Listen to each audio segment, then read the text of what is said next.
이번 시간에는 외부 은하에 대해서 배울 건데요. 학습 목표 보면 허블의 은하 분류 체계를 이용하여 외부 은하를 분류할 수 있다. 두 번째는 특이 은하와 충돌 은하의 특징을 설명할 수 있다. 이 두 가지예요. 이 단어는 어떤 은하의 사진이 주어졌을 때 모양에 따라서, 형태에 따라서 얘는 어떤 은하인지 그거를 분류를 할 수 있으면 되고요. 그 다음에 두 번째 학습 목표인 특이 은하랑 충돌 은하는 어떤 특징을 가지고 있는지 배우게 되겠습니다. 핵심 개념 보면 외부 은하는 총 크게 세 가지로 나눌 수 있어요. 타원 은하, 나선 은하, 불규칙 은하 이렇게 세 가지로 나눌 수 있고 어떤 특징들이 있는지 볼 거고요. 그 다음에 이 밖의 은하들을 특이 은하, 충돌 은하라고 합니다. 자, 첫 번째로 외부 은하가 뭔지 보면 우리 은하는 여러분들 들어봤을지 모르겠는데 태양계가 속해 있는 은하를 우리 은하라고 부르고요. 그 다음에 우리 은하 바깥에 존재하는 은하를 외부 은하라고 불러요. 먼저 우리 은하랑 관련된 이야기를 좀 먼저 할 건데 이 사진 같은 경우에는 우리 은하를 위에서 쳐다봤을 때 어떻게 생겼을 거다라고 어떤 상상도라고 보시면 돼요. 그래서 태양 같은 경우에는 이 정도의 위치에 있다고 생각을 하시면 돼요. 은하의 중심에서 멀리 떨어져 있죠. 그 다음에 얘 같은 경우에는 우리 지구에서 우리 은하를 관측을 하면 이렇게 측면의 모습이 보이게 되는데 이제 이거는 옆에서 본 모습이라고 생각을 하시면 됩니다. 그러면 뒤로 넘어가서 우리 은하의 구조에 대해서 먼저 배우고 넘어갈 건데 이 사진을 먼저 보시면 이게 옆에서 본 모습이라고 생각을 하시면 돼요. 먼저 중간에 보면은 은하핵이라고 해서 은하 중심부가 있고 그 다음에 은하 중심부를 둘러싸고 있는 이렇게 약간 팽창된 부분을 중앙팽대부라고 합니다. 그 다음에 이 은하를 이렇게 동그랗게 둘러싸고 있는 어떤 구름 같은 것들을 헤일로라고 부르고요. 그리고 은하 핵에서 은하 중앙 팽대부에서 이렇게 뻗어나오는 이 부분을 은하 원반이라고 부릅니다. 이 옆에 있는 그림을 좀 보면 아까 쌤이 태양은 어디 있을 거다라고 잠깐 언급을 했었는데 은하 핵에서부터 옆에서 본 모습으로 보면 은하 핵에서부터 약 3만 광년 떨어진 은하 원반에 태양이 위치를 하고 있고요. 이렇게 은하 핵에서 이런 식으로 뻗어나오는 이 구조를 우리가 나선팔이라고 부릅니다. 나선팔은 뒤에서 나선 은하 할 때 언급이 되니까 기억을 조금 해두시면 되겠습니다. 그래서 여기에서 쌤이 하고 싶은 이야기는 뭐냐면 태양은 은하 핵으로부터 굉장히 멀리 떨어져 있다라고 생각을 하시면 되겠습니다. 그러면 우리 은하에는 어떤 천체들이 분포를 하고 있는지 공부를 할 건데 이 내용 같은 경우에는 쌤이 학습지에 따로 추가를 해두지 않았기 때문에 빈칸에 필기를 하면서 들으시면 됩니다. 이제 두 가지의 사진이 있죠. 이 두 가지의 사진을 뭐라고 부르냐면 이 두 가지의 천체를 뭐라고 부르냐면 성단이라고 불러요. 성단은 별들이 무리지어 있는 것을 말하고 지금 첫 번째 사진을 보면은 얘를 구상성단이라고 부르고 그 다음에 두 번째 있는 사진을 산계성단이라고 불러요. 자, 얘네들은 어떤 천체들이냐면 구상성단은 구라는 어떤 이름에서도 알 수 있듯이 수백만 개의 별이 공 모양으로 밀집해 있는 성단이라고 보시면 되겠습니다. 얘네들은 별의 개수가 많아서 밝게 보입니다. 그리고 얘네들은 어디에 주로 분포를 하냐면 은하핵, 그 다음에 헤일로. 지금 이 사진을 보면은 은하핵 또는 중앙팽대부, 헤일로에 이런 구상성단들이 분포를 한다라고 보시면 되고요. 여기 써 있죠? 자, 그 다음에 얘는 사진에서 알 수 있다시피 지금 어떤 색으로 보이냐면 노란색에서 또는 붉은색 계열로 보이기도 하죠. 자, 이런 식으로 노란색에서 붉은색의 계열로 보이는 이유는 구상성단에는 대부분 나이가 많은 늙은 별이 분포를 하기 때문입니다. 늙은 별 같은 경우에는 이제 에너지 소모가 점점 적어지면서 붉은색으로 보이기 때문이에요. 그 다음에 상계성단을 보면은 상계성단은 이제 산이라는 게 흩어져 있다라고 생각을 하시면 돼요.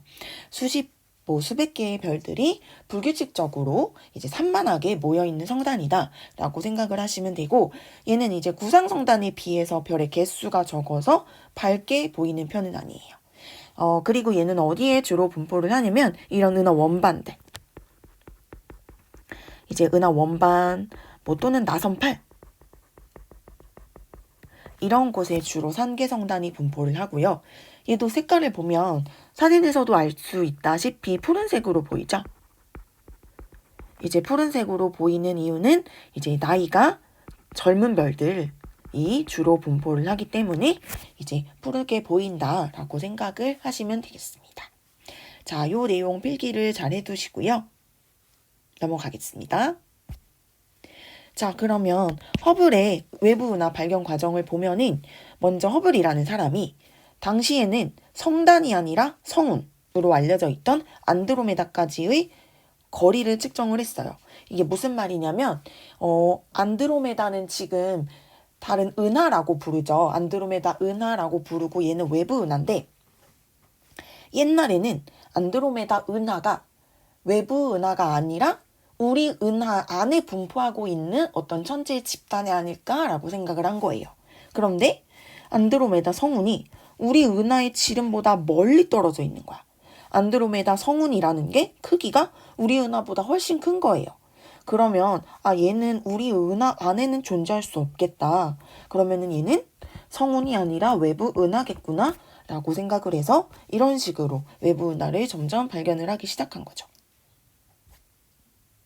자, 그러면 허블은 어떻게 은하를 분류를 했는지 보겠습니다. 허블은 외부 은하를 형태, 어떻게 생겼냐, 다른 말로는 모양, 이런 식으로 부르고요. 이런 형태에 따라서 타원, 나선, 불규칙 은하 세 가지로 분류를 해요. 허블은 처음에는 얘네가 이렇게 순서대로 진화하나? 라고 생각을 했지만 이제 점점 더 연구를 해보니까 이런 식으로는 진화 순서와는 상관이 없는 그냥 모양에 따라서만 분류를 한 거라고 생각을 하시면 돼요. 그래서 이렇게 타원 은하, 그 다음에 렌즈형 은하, 그다음에 나선 은하, 불규칙 은하 이렇게 분류를 하는데, 얘네들이 정확하게 어떤 천체인지 뒤에서 바로 보도록 하겠습니다. 그러면 본격적으로 은하의 분류에 대해서 공부를 하겠습니다. 우리가 은하에 대해서 공부를 하는데 총 3가지를 볼 거예요. 이 은하들을 각각 어떻게 구분을 할 건지, 그 다음에 은하들의 별은 어떻게 분포하는지, 그리고 성간물질은 얼마만큼 분포를 하는지. 이 성간물질은 우리가 별의 탄생을 공부할 때 한번 언급을 했던 내용인데, 대부분 가스 아니면 우주에 떠돌아다니는 먼지 이런 것들로 구성이 되어 있는데, 얘네들이 아주 밀도 높게 뭉치게 되면 성운이 되고요. 그리고 이런 곳에서 별이 탄생한다고 했죠. 그래서 성간물질은 별을 탄생을 시키는 어떤 물질이다 라고도 볼 수 있겠고, 각각의 은하들의 성간물질은 얼마만큼 분포하는지에 대해서도 볼 거예요. 그러면 타원 은하부터 공부를 하겠습니다. 타원 은하는 우리가 약자로 쓸 때 대문자 E로 쓰고요. 말 그대로 매끄러운 타원 모양이고 나선팔이 없는 은하이다. 우리가 이렇게 어떤 은하 중심 핵이 있을 때 이렇게 뭔가 퍼져나가는 이런 팔 같은 것을 우리가 나선팔이라고 공부를 했었죠. 이런 나선팔이 없는 타원 모양인 은하를 타원 은하라고 하고요. 타원 은하는 이 제로부터 이 세븐까지로 세분을 합니다. 그래서 이렇게 보면은, 그림을 보면은 이제 우리가 배웠던 20률을 생각을 하시면 돼요. 20률은 원이 얼마나 찌그러졌는지를 나타내는 어떤 척도였죠. 그래서 원에 가까운 거를 우리가 제로, 0이라고 쓰고, 그 다음에 점점 찌그러져서 가장 납작한 타원형에 가까운 거를 E7이라고 부릅니다. 그리고 별의 분포를 보면요. 은하를 구성하는 별들은 질량이 작고요. 나이가 어때야 붉은색을 띈다고 했습니까? 나이가 많다 그랬죠. 나이가 많고 대체로 붉은색을 띱니다. 타원 은하는요. 그리고 타원 은하에는 별을 탄생시킬 수 있는 성간물질이 얼마만큼 분포를 하냐? 거의 없습니다. 이제 나이가 많기 때문에 이제 에너지 방출도 적고요. 성간물질도 적어서 이 타원 은하에서는 별이 거의 탄생하지 않는다라고 보시면 돼요. 자, 그러면 사진을 보면요. 이런 식으로 NGG4486이라는 타원 은하고요. 보시면 이렇게 타원의 형태를 띠는 거를 볼 수가 있고 노란색에서 살짝 붉은색을 띠는 천체라고 보시면 되겠습니다. 얘는 우리가 S0라고 써있는 렌즈형 은하고요. 그냥 그림만 보고 넘어가겠습니다. 자, 두 번째는 나선 은하인데요. 나선 은하는 여기 빈칸이 써져 있죠? 은하 중심부의 모양이 구 또는 막대 모양이고 얘는 나선팔이 있다. 그래서 얘를 어떻게 구분을 하냐면 정상 나선 은하, 대문자 S, 그 다음에 막대 나선 은하, 대문자 SB 이렇게 구분을 해요. 정상 나선 은하는 중심부에 어떤 막대 구조가 없는 거. 그리고 막대 나선 은하는 중심부에 막대 모양의 구조가 있는 거를 말합니다. 그래서 이 사진을 보시면 지금 이렇게 S, 정상 나선 은하 같은 경우에는 구 모양의 중심부를 가지고 있고 이렇게 나선팔이 분포를 하고 있고요. 그 다음에 막대 나선 은하를 보시면 중심부 있고 이렇게 막대 모양 구조가 있고 그리고 막대 모양 구조로부터 이렇게 나선팔이 뻗어나가는 모습을 보실 수가 있죠. 자, 얘는 더욱 세분을 할 수가 있는데요. A에서 C로 세분을 합니다. 그래서 A에서 C로 갈수록 은하 전체에 대한 중심부의 비율이 작고요. 나선팔의 감김이 느슨합니다. 그래서 이렇게 보시면 막대 나선 은하로 보면 얘는 조금 많이 감겨 있고 C로 갈수록 느슨하게 감겨 있는 거를 볼 수가 있죠. 그러면 별의 분포를 보시면요. 은하의 중심부에는 나이가 많은 붉은색의 별이 주로 분포를 하고요. 그 다음에 은하의 나선팔 이런 부분에는 파란색의 별들 이런 것들이 존재한대. 파란색의 별들은 나이가 젊었죠? 젊은 파란색의 별들과 그 다음에 많은 양의 성간물질, 별을 탄생시킬 수 있는 성간물질이 은하의 나선팔에 존재를 하고 있다.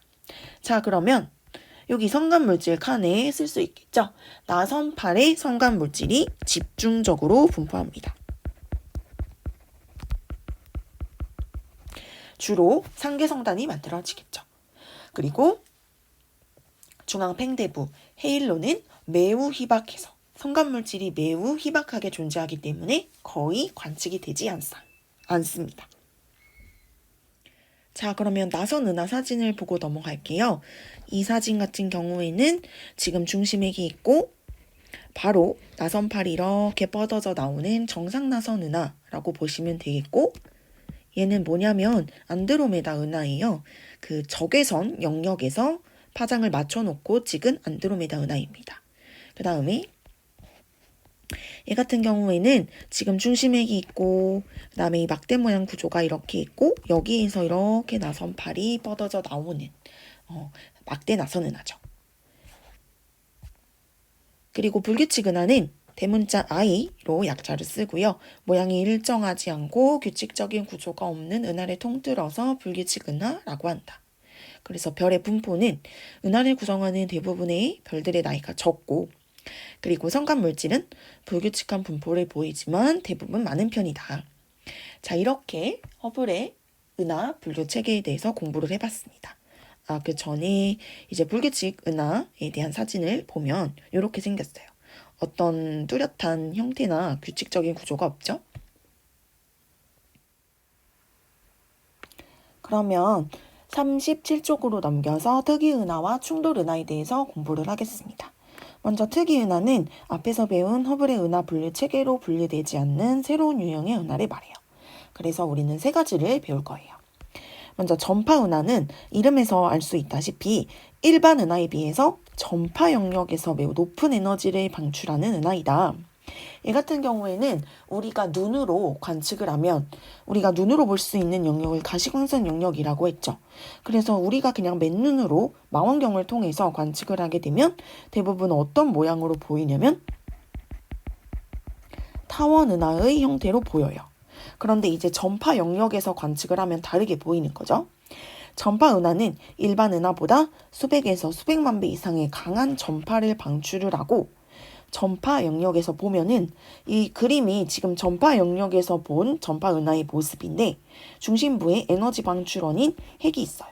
그리고 이 중심핵 양쪽에서 강력한 전파를 방출을 하는 거죠. 그래서 이런 전파를 방출하는 돌출 부인 로브가 있고요. 이렇게 로브가 있고 그리고 이 로브와 핵을 연결해주는 Z라는 어떤 물질이 대칭적으로 관측이 됩니다. 이제 여기에서 은하 중심부의 폭발적인 에너지 생성과 관련이 있지 않을까라고 생각을 합니다. 그리고 전파 은하의 중심부에는 거대한 블랙홀이 있는 것으로 추정이 돼요. 그래서 이제 전파 은하에서는 이런 전파 은하의 구조에 대해서 좀 짚고 넘어가시면 될 것 같아요. 그래서 거기 우리 학습지 보면은 NGC 5128의 다양한 영상 이렇게 되어 있는데 얘를 이제 컬러로 보면 이렇게 생겼어요. 이게 지금 X선 영역에서 촬영을 한 거고 그 다음에 얘는 전파 영역에서 촬영을 한 거고 얘는 광학적이라고 해가지고 그냥 가시광선 영역에서 촬영을 하셨다고 보시면 돼요. 그래서 얘네들을 합성을 해서 이런 식으로 표현을 하는 거죠. 그래서 지금 아까 전파 영역에서 보면은 중심핵이 있고 그 다음에 Z가 이렇게 있고 이렇게 로브가 있다. 이런 전파의 구조를 배웠죠. 얘를 조금 더 자세하게 보면은 이렇게도 볼 수가 있어요. 중심부, 그 다음에 Z, 그 다음에 이런 로브. 이게 전파 영역에서 본 전파 은하다. 자, 그러면 다음 사진도 이제 얘도 마찬가지로 전파 은하죠. 중심핵이 있고 여기서 뻗어져 나오는 Z가 있고 로브 이런 식으로. 자, 그러면 다음 세이포트 은하 보겠습니다. 세이포트 은하는 중심핵이 어떻게 생겼냐면 크기가 작대. 크기가 매우 작지만 여기에서 강한 방출선을 내는 중심핵을 가진 은하를 세이포트 은하라고 부릅니다. 세이포트 은하는 가시광선 영역에서 그러니까 우리가 망원경을 통해서 관측을 하면 나선 은하의 형태로 관측이 되고요. 얘는 은하 전체의 광도에 비해서 중심부의 광도가 아주 비정상적으로 높게 관측이 된다. 그래서 세이포트 은하의 중심부에 거대한 블랙홀이 있는 게 아닐까라고 추정을 합니다. 그리고 얘를 이제 스펙트럼 상에서 놓고 봤을 때 폭이 넓은 방출선이 관측이 돼요. 얘 같은 경우에는 이제 문제를 통해서 보면 좋을 것 같아서 나중에 문제풀이 할 때 보겠습니다. 자, 이렇게 생긴 거예요. 얘는 지금 우리가 가시광선 영역에서 나선 은하의 형태로 관측이 된다고 했으니까 앞에서 봤던 나선 은하의 형태로 모습이 보이죠. 얘 같은 경우에는 얘는 그냥 일반적인 나선 은하고요. 얘가 지금 세이포트 은하예요. 둘 다 이제 나선 은하의 형태로 보이죠. 그리고 퀘이사는 모든 파장에 걸쳐서 많은 양의 에너지를 방출하는 특이 은하라고 하고요. 얘는 매우 강한 활동 은하액이 중심부에 존재를 하고 그 다음에 가시광선 영역에서는 은하핵만 보여요. 그래서 은하핵만 이런 식으로 점광원으로 관측이 된다. 그래서 점광원이라는 거는 이런 식으로 점의 모양처럼 관측이 된다. 그 다음에 이 같은 경우에는 적색편이가 매우 크고 거리가 100억 광년 이상인 것도 존재를 합니다. 그래서 나이가 아주 많으니까 초기 우주에서 형성된 천체가 아닐까. 그 다음에 얘들아, 우리가 세이포트 은하는 중심부의 광도가 전체 광도에 비해서 되게 크다고 했죠. 걔보다도 더 크다. 그 다음에 태양계 정도의 아주 작은 공간에서 엄청난 양의 에너지를 방출을 하고 얘도 마찬가지로 중심부에 거대한 블랙홀이 있는 게 아닐까라고 추정을 해요. 이렇게 특이은하 3가지에 대해서 배워봤고 특히 이제 K사 같은 경우에는 적색 편이가 매우 크다. 여기가 중요하게 생각을 할 수 있을 것 같습니다. 자, 이것도 이제 K서거든요. 마찬가지로 점광원으로 관측이 되죠. 자, 마지막으로 충돌 은하는 은하가 충돌하는 과정에서 형성되는 은하예요. 그래서 얘 같은 경우에는 이제 은하도 우주에 무리지어서 분포를 하기 때문에 서로 중력의 영향으로 가까워지거나 충돌을 할 수가 있다. 이 과정에서 충돌 은하가 만들어지고 은하가 서로 충돌을 하지만 그 내부에 있는 별들이 서로 충돌을 하는 일은 없어요. 그냥 은하 대 은하끼리 충돌을 하는 거지 별들이 서로 부딪힐 일은 없는데 그 이유는 별의 크기보다 별과 별 사이의 공간이 크기 때문이다. 그 다음에 은하가 충돌할 때 거대한 분자 구름이라는 것들이 충돌을 하면서 많은 별들이 한꺼번에 탄생하거나 아니면 은하의 형태가 변할 수도 있습니다. 선생님 PPT에는 안 넣어놨는데 우리 학습지에 보면은 4038, 4039가 지금 충돌하는 모습이 보이고 있죠. 자, 그리고 우리 은하랑 안드로메다 은하도 곧은 아니지만 아주 먼 미래에 약 40억 년 후에 충돌을 할 것으로 예상이 되는데 우리 은하는 외부 은하 중에서도 우리 은하와 가장 가까이 있는 은하예요. 약 250만 광년 떨어져 있고 안드로메다 은하가 우리 은하를 향해서 110km/s 속도로 가까워지고 있다. 그래서 40억 년 뒤에 충돌을 할 거다. 이런 예상이 있습니다. 자, 그래서 오늘 내용은 여기까지고 그 38쪽에 있는 탐구활동 같은 경우에는 선생님이 곧 보여줄 이제 퀴즈 폼 거기에다가 제출을 하시면 돼요. 써서 제출을 하시면 돼요. 그러면 출석 확인용 퀴즈 제출 폼은 지금 화면에 보이는 것과 같고요. 송우고등학교 계정으로 로그인을 해야 퀴즈를 제출을 할 수가 있어요. 지금 화면을 멈춰 놓고 휴대폰으로 QR코드 찍어서 퀴즈 제출을 하셔야 출석으로 인증이 됩니다. 다시 한번 말하지만 송우고등학교 계정으로 로그인을 해야 돼요. 아니면 권한이 없다고 떠요. 꼭 이쪽으로 로그인을 해서 퀴즈 제출을 하셔야 출석 인증이 됩니다. 강의 듣느라 수고하셨고요.